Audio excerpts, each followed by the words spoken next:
A rinite alérgica é uma doença que ocorre quando o corpo reage de forma exagerada ao entrar em contato com determinadas substâncias que identifica como estranhas. Pode ter origem hereditária, mas ainda não se conhece muito bem suas causas. A rinite é um quadro crônico e inflamatório. Geralmente ele vem de uma história familiar positiva. Então, ela tem na genética dela essa alteração.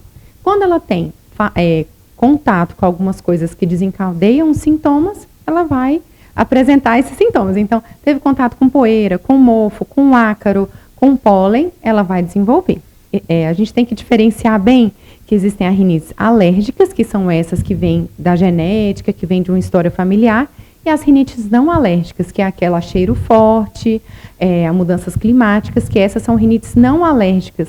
Então, são de irritações próprias no nariz. A médica destaca quais são os tratamentos mais eficazes para a rinite alérgica. Sempre, independente se é alérgica ou não alérgica, fazer a limpeza nasal e do ambiente. Então, é o que eu sempre falo, a gente tem que limpar o nosso ambiente, que é o nosso nariz, e limpar a nossa casa. O ambiente externo, a gente não tem como ter controle disso. Então, se está seco, se está úmido, se tem queimado, a gente não tem o que fazer. Então, principal coisa que a gente tem que fazer, lavar o nariz. Com o quê? Com soro fisiológico. Matheus Souza Mota é um jovem que convive com a rinite alérgica desde a infância e enfrenta desafios diários. Apesar das dificuldades, ele tem aprendido a carregar a condição com a ajuda de tratamentos médicos e mudança no estilo de vida. Em relação a isso, eu tive que me adaptar aos remédios, né? Tomar antialérgico para diminuir o inchaço de alergia e as outras coisas demais, mas também tive que me adaptar em relação ao ventilador, a cortina, tapete, a cachorro, porque eles acabam criando muito pelo, acabam irritando mais ainda, e a gente acaba tirando muito tapete de casa e cortina em relação a isso também. Até a cama a gente tem que estar limpando de vez em quando para não estar espirrando muito. Já teve vezes em que eu acordo de madrugada espirrando muito por causa do clima em si, né? Por causa do clima seco, e acaba irritando muito. A otorrino explica a relação entre a rinite alérgica e outras doenças respiratórias. A nossa via aérea respiratória, ela começa através do nariz. Então, pessoas que têm rinite alérgica têm uma tendência e podem apresentar também a asma. A asma é a inflamação do pulmão. Então, tem pessoas que têm associação rinite e asma e tem outras pessoas que têm só asma. Então, os cuidados são os mesmos. A gente tem que cuidar da nossa via aérea superior para evitar que tenha acometimento da via aérea inferior, que no caso a asma. A asma, os sintomas são um pouco diferentes, é mais uma falta de ar, aparece um chiado mesmo durante a respiração, o que é um pouquinho diferente dos sintomas nasais da rinite.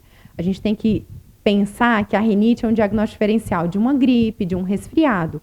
Porém, gripe e resfriado são infecções, são quadros infecciosos causados por vírus. Então, a gente vai ter também sintomas sistêmicos, a gente vai ter febre, a gente vai ter dor no corpo, diferente do quadro de rinite. A rinite alérgica é uma das alergias respiratórias que mais afeta a população. São mais de 400 milhões de pessoas em todo o mundo, segundo a Organização Mundial da Alergia. E Matheus Souza é uma das vítimas. Matheus, fala pra gente, quais os sintomas que você sente da rinite alérgica? Além da irritabilidade nasal em relação a coceira, espirro, tem a secreção nasal, dores de cabeça, alergia ocular também, e de vez em quando sangra em relação, dependendo do clima. Matheus conta que foi preciso tomar algumas medidas para controlar os sintomas da rinite alérgica. Quando eu vou fazer, por exemplo, organizar meu quarto em relação a isso, eu começo a dar umas crises de ataque de espirro, né? Porque acaba levantando muita poeira, se eu for organizar a cama, ou arrumar as roupas, ou varrer a casa, acaba espirrando. Aí às vezes eu coloco um pano para poder tentar amenizar a quantidade de pelo que entra, ou qualquer tipo de produto, por exemplo, que é muito forte, aí acaba irritando também, então tem esse problema. Então eu tenho que, às vezes, me distanciar desse tipo de coisa. Com as variações climáticas do Tocantins, como a seca prolongada e as mudanças repentinas de temperatura, os sintomas se intensificam, impactando o seu dia a dia, desde o congestionamento nasal constante até os espirros frequentes. A doutora Mariana dá dicas e orientações para quem convive com a doença. Bom, primeira dica, Limpar o nariz. Como eu falei anteriormente, a gente tem que lavar o nariz todos os dias e cuidar do nosso ambiente. Principalmente nesse tempo de seca e queimada, a gente tem que trocar o lençol de cama mais vezes, a gente tem que passar o pano mais vezes nos móveis, no chão, ter bastante atenção aonde que tem poeira e procurar por isso. Então, às vezes a gente acha que não tem nada na nossa casa, mas tem. Então, a gente tem que buscar, se a gente está apresentando sintomas, tem alguma coisa acontecendo no nosso ambiente. Então, melhorar nosso ambiente em casa e melhorar nosso ambiente nasal. Limpar o nariz. A gente compra o soro fisiológico na farmácia, lava o nariz de manhã e de noite.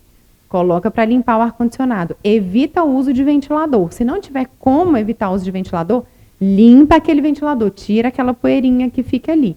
E lavar, limpar a casa mais vezes.